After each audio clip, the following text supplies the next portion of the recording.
Greetings, friends and gamers. My name is GM Dave, your man behind the screen, and I am back at last. And today, we are going to be discussing something that I am really quite surprised has taken this long to actually get a tabletop role-playing game, the Dark Souls RPG. But before we discuss that, we're going to touch on a couple of important things, including where I've been, why I've been gone, what I've been doing since I've been gone, and where I'm going to be going forward.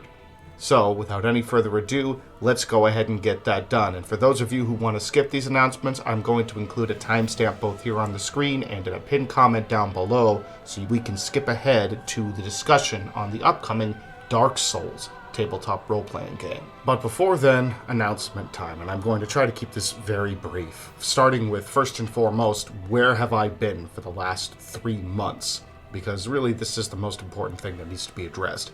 To put it bluntly, I've been sick.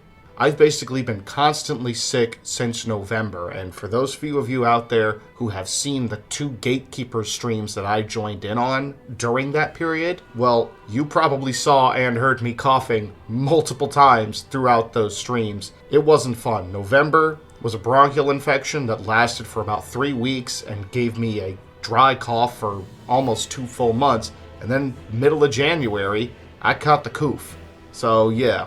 It has not been the most fun in terms of attempting to record things, particularly when talking for more than 5 minutes at a time would lead to extremely noisy coughing fits. Just check out the last Gatekeeper stream I did on this channel if you want to hear an example of that one, although I don't really know why you would. Which then naturally leads to the next question: what's the state of the next Savage Worlds video, the Introduction to Combat?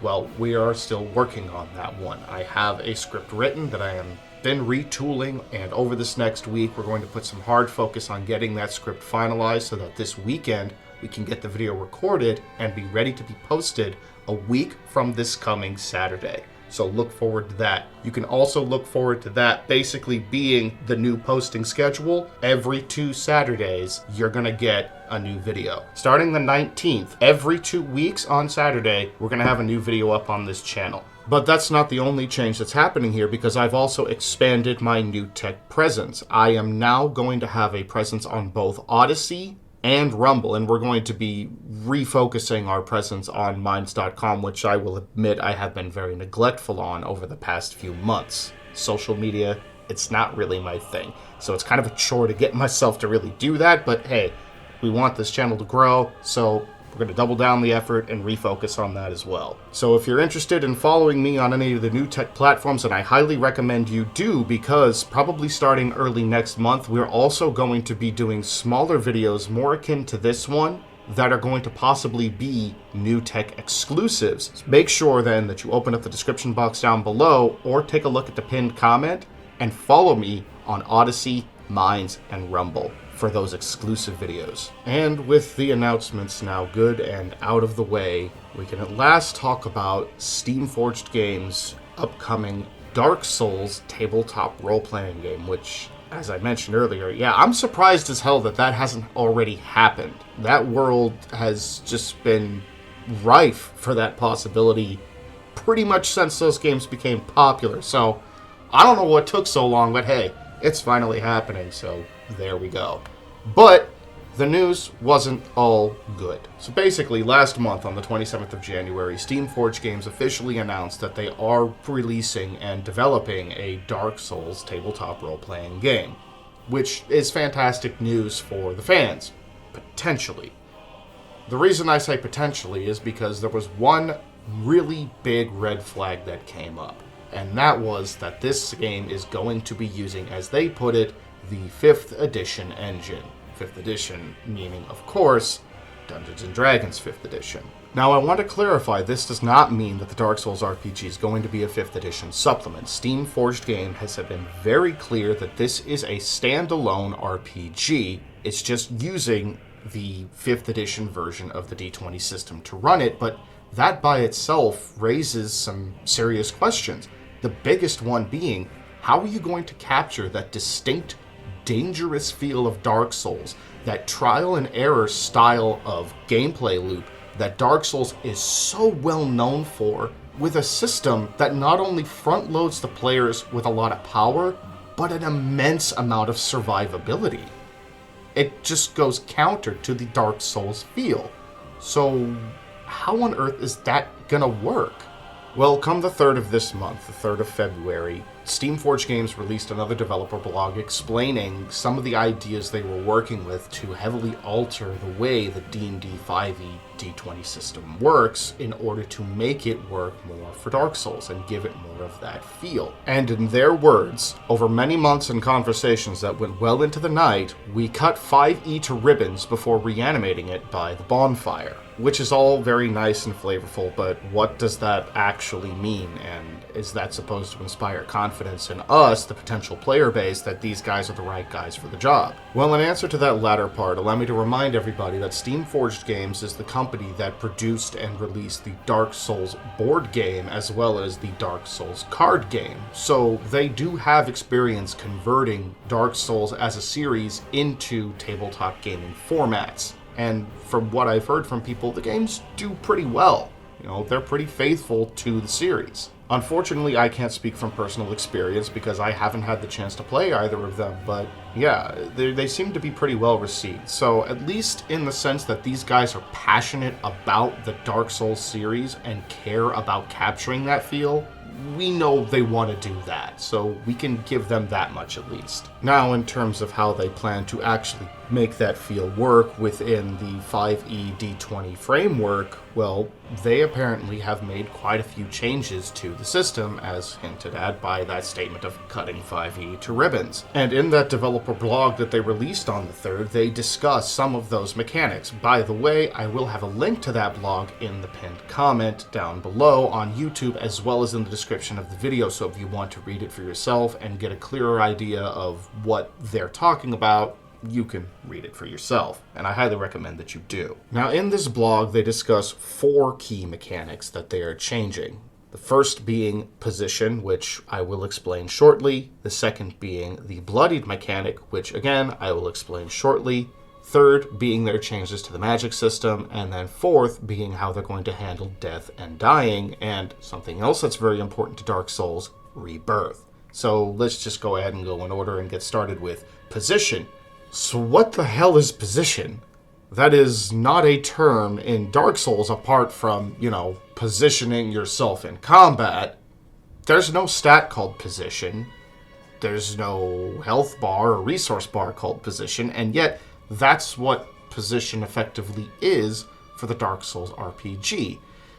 Basically, the idea was that in order to capture that feel of danger, that feel of resource management that is so key to Dark Souls, particularly managing both your health and your stamina, they decided to lump both of those into a single shared stat that for some reason they called position. Now, this is a nitpick, but I don't know why the fuck they called it position. I think that name is absolutely stupid. I don't know why you wouldn't have called that something like vitality, something that more accurately captures, like, oh, hey, this is a combination of both my health and my stamina.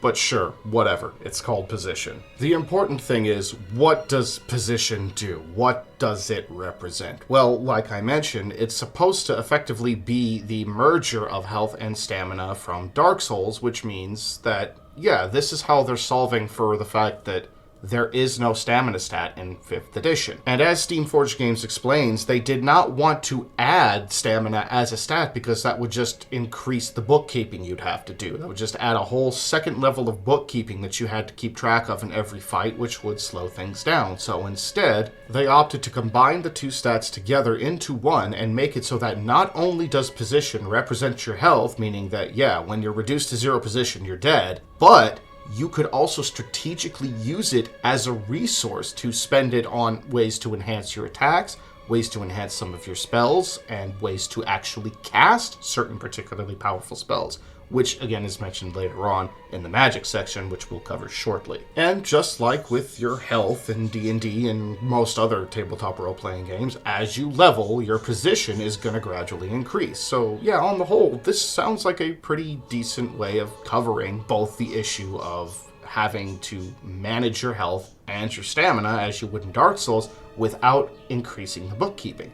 This sounds like a nice way to make position really strategic, except for one thing. And this is a design decision that I frankly find a little bit baffling, and that's the fact that, yes, your position goes up gradually as you increase in level. Yes, it's always finite, as it should be, but it's also generated randomly at the start of a battle.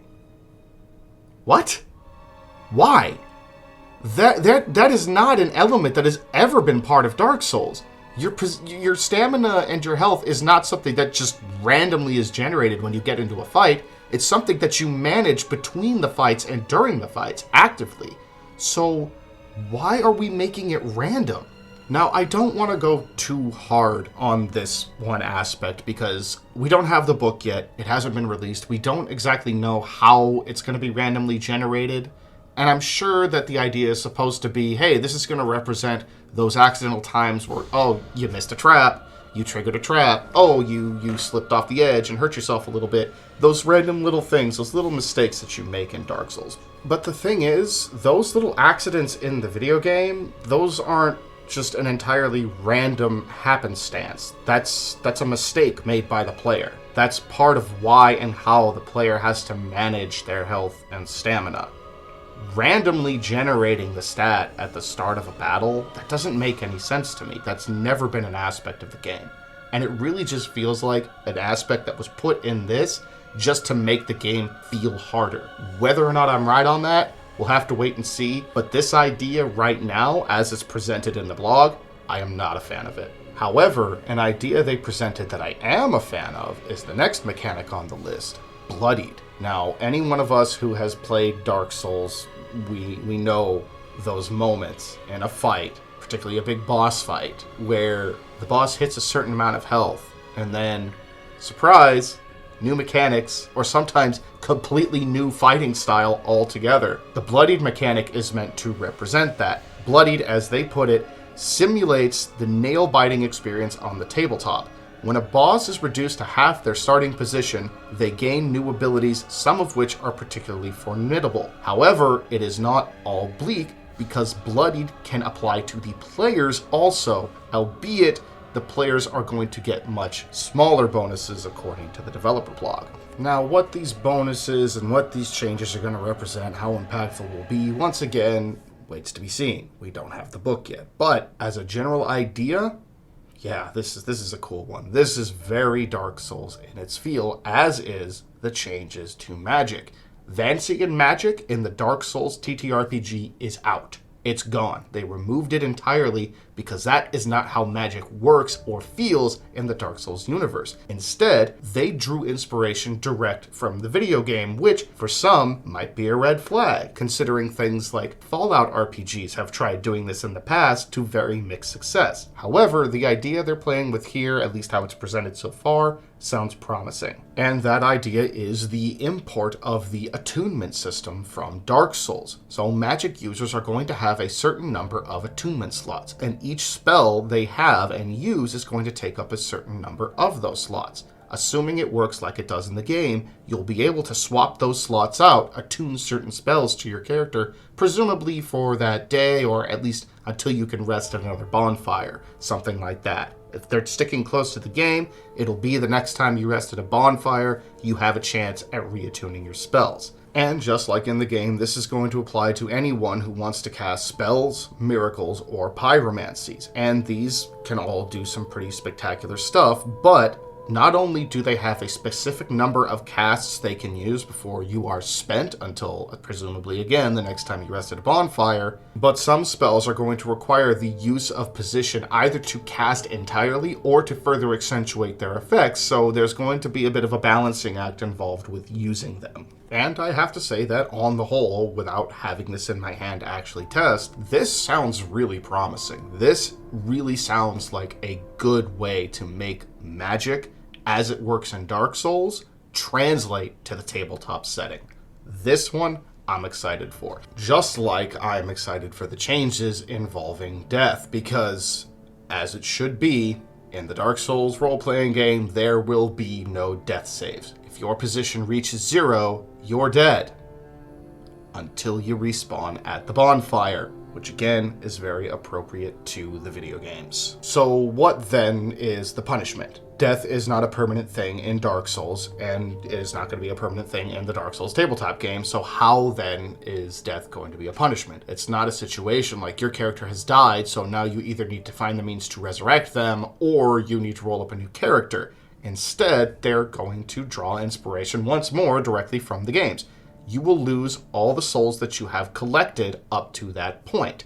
Which means that, yeah, any souls that you haven't gone back and spent at the Firekeeper, I'm assuming they're going to keep that aspect in the game. Yeah, you lose them. And leveling up's going to take longer. Sorry, them's the rules. But worse than that, there's also a significant chance that you will lose part of yourself, as they put it. Which means that, yeah, the aspect of hollowing that is very present in Dark Souls, that's going to be in the game too. And that's going to be a major punishment that's going to build up over time if you don't play careful or you get unlucky and end up dead.